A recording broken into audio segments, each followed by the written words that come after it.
Hey everyone, it's the Chippa here, back with another video log episode of Chippa in the third person. Got my Dunkin' Donuts because I'm from Boston. That's what we do. Anyway, welcome to Tuesday morning. Tuesday morning on my way to work, my morning commute. Patreon.com/thechippa is where you can go if you feel like supporting me. That supports the Chipman Brothers Tangent, Creating Geeks podcast, the Talkbuster podcast, and Shooting the Shit with Chippa, all of which have episodes upcoming. Last night, the second half of the Shooting the Shit with Chippa with Leonidas 701, who's Elijah, dropped. Really interesting guy. Been very supportive friend on Twitter, back and forth. We decided to record an episode together, and I think it came out great. I mean, we ended up talking enough for 2 episodes, which is why you get 2. So there you go. Upcoming next week on Monday and Friday night, if you're a patron, is the second episode I recorded with Scott, my manager from Blockbuster, when I used to work there, one of my managers, the first one I had. I worked with him in the Salem store, and then I worked with him in the Woburn store. So we recorded a Salem episode, which you've already heard, and if you haven't, go check it out. And recorded a Woburn store episode, and that's coming next week. You've probably seen my tweets, but I've got a ton of upcoming episodes. I've got a recording with my friend Mike and his girlfriend from Adventure Incorporated podcast. He's Jebedo, and she's Genevera.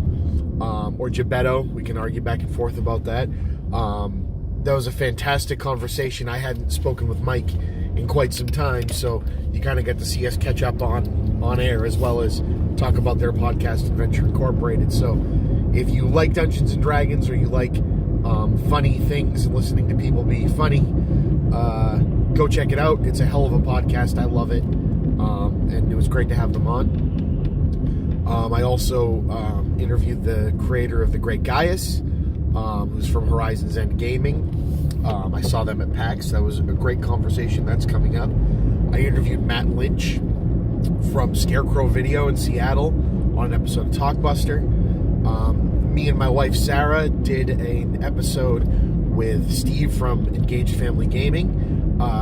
You can check out his podcast, is already out with us on an episode, and the same night we recorded an episode of our show with him. So we'll have that coming up, and plenty more recorded and plenty more upcoming. So keep up the patronage if you can. Keeps these things coming, and I'm going to keep giving you guys great content, kind of like this silly little video log. So thoughts for a Tuesday morning. So we're still watching as things unfold with Avengers Endgame. That movie looks incredible. Doesn't look incredible. That movie is incredible. You've heard my review on Geeks with Shields. Movie Bob and I had our little kind of silly quick blurb about it right after seeing it. We also talk about it on an episode of The Tangent coming up. But that's enough on Avengers Endgame. It's onward probably within the next week or two to overtake Avatar, which is pretty damn cool. But yesterday, the spoiler ban was officially lifted by the Russo brothers, the directors of Avengers Endgame. And with that, you figure, okay, they're being very specific about the date. Why is that? It's because they dropped Spider-Man Far From Home trailer. Now, my big thing on Spider-Man Far From Home, thinking about it, was why would they tease this movie? Why would they let us know Spider-Man Far From Home is coming out before Endgame comes out, having just killed off Peter Parker in Infinity War? And, if you haven't seen Endgame, of course, spoiler warning, but, you know that Far From Home was coming out. So, of course, that Peter Parker is going to come back somehow in Endgame. So it's like, okay, what's going to be the surprise of this movie? And with Spider-Man Into the Spider-Verse, what's going to be the surprise? I mean, Spider-Man Into the Spider-Verse is specifically in an alternate universe, or it might be, it might not be. But they introduced the idea of multiverses, and they did it in one movie. They did what, even the MCU hasn't quite yet touched on. the multiple universe thing, and they did it all in one movie. And again, yeah, okay, it's a Marvel property, but that's a Sony joint, right? That's Sony making that movie. With the incredible directors, Phil Lord and Chris Miller from the Lego Movie, Cloudy with a Chance of Meatballs, and the like, doing Spider-Verse. And Spider-Verse isn't just one of the best superhero movies, isn't just one of the best animated movies. It's one of the best movies I've seen in the last 5 years. I think it's fantastic. And so, anything involving Spider-Man, even though I think Tom Holland is great, I think Homecoming is a perfectly fine movie. I think Michael Keaton's Vulture is incredible. I think the dialogue between him and Peter, specifically when he's revealing who he is and whose father he is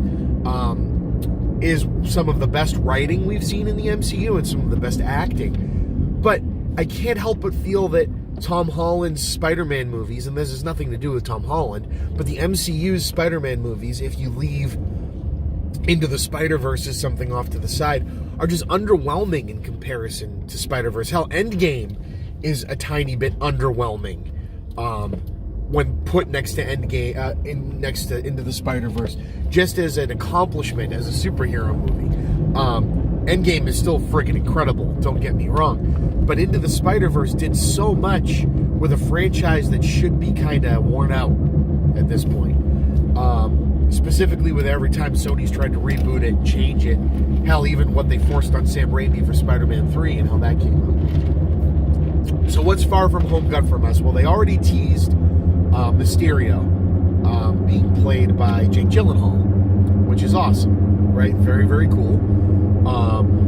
But the cool reveal of this trailer, one, they had to release it on the Monday the spoiler ban lifted because it blows a lot of things about Endgame, particularly the fact that what's it going to be like with Peter Parker living without his mentor, Tony Stark. And they lead very heavily on that in the trailer, so I can see why. But, okay, now I get the point of this movie. This is Tom Holland's Iron Man 3, right? Spider-Man, they're leaning heavy, and I hope they don't do this forever, but they're leaning heavy that, you know, he's kind of taking on the mantle, not necessarily the physical mantle, but the weight of like an Iron Man type of character. Like, you know, I'm an enhanced human rather than someone born with superpowers or a literal god or the like. So Spider-Man still needs, you know, a Tony Stark style suit, which I still am not 100% sold if I think anything outside of Spider-Man's powers. But I like the idea of bringing back in the, you know, Peter's intelligent and tinkers and stuff like Tony. I get it. I get the tie-in. But anyway, let's move from that. So Far From Home looks great, number one. Then we get into Mysterio and this revelation of the trailer, and I don't know if it's a bait and switch, but they're leaning heavily on the fact that they introduce, and they don't call it a Spider-Verse, they call it a multiverse. And so that's really cool. Like, Mysterio is from Earth, but not our Earth, and the actual literal events of the finger snap in Infinity War and Endgame rips a hole in space-time, which introduces this multiverse, and Mysterio needs help. So instead of waiting for an Avengers movie to do this, we literally may be seeing that Spider-Man Far From Home is the impetus for setting up a big portion of the next phase. Maybe with a multiverse thing, or maybe they do it as a one-off. But the things I'm concerned with is, one, they've already done the multiverse thing and Into the Spider-Verse, and I really like what they did there, so I don't want any retconning, or I don't want the MCU's version of that if it's not going to somehow have a wink or a nod or include. Basically, I want to see Miles Morales in the freaking MCU. I love Tom Holland, but I think Miles Morales should have been the Spider-Man they leaned into. Basically, Into the Spider-Verse should have been Spider-Man's introduction into the MCU, in my opinion. Hell, you could even have Tom Holland playing Peter Parker in that movie, but have him be part of the Spider-Verse, because we've already had two incredibly great Peter Parker Spider-Man movies. One that was troubled, and then two that, well, I really love Andrew Garfield's Peter Parker, and I like a lot of the stuff they did in the movies. I just feel that those movies can't help but be underwhelming with the world building and everything they already did with the Tobey Maguire ones, the Sam Raimi ones. So I can't help but think that anything Far From Home does with a multiverse is just not going to be as interesting. It's just not going to be as well done as it was in Spider-Verse. I mean, unless the big reveal is that we're completely merging them, and somewhere in the movie Miles is going to show up, or Spider-Man Noir, or Spider-Pig. It just, something would be cool, because if it's just the MCU going, okay, well, this other Sony Spider-Man movie did it, and now we have to do it, it just seems a little bit too close for comfort for me. Maybe not as jarringly so as the fact that the X-Men had Scarlet Witch and Quicksilver in the X-Men films, and then they had Scarlet Witch and Quicksilver in Age of Ultron, and had completely different actors have to play them, even though they could use the characters. And, well, X-Men, it was just another mutant. Age of Ultron had their other explanations of, like, laboratory testing and stuff. All well and good, but it can't just help feel a little cheaper when they're existing under the same banner, I guess is what I'm getting at. So, wouldn't it be cool to see them do the whole multiverse thing where literally Miles' universe shows up as a cartoon? That would be really goddamn cool. That would be a cool mixing. I don't know.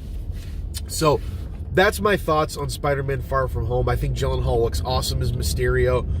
Not quite sure what's going on with the other creatures and the villains, kind of maybe looking or supposed to be other Spider-Man villains, but they might not be.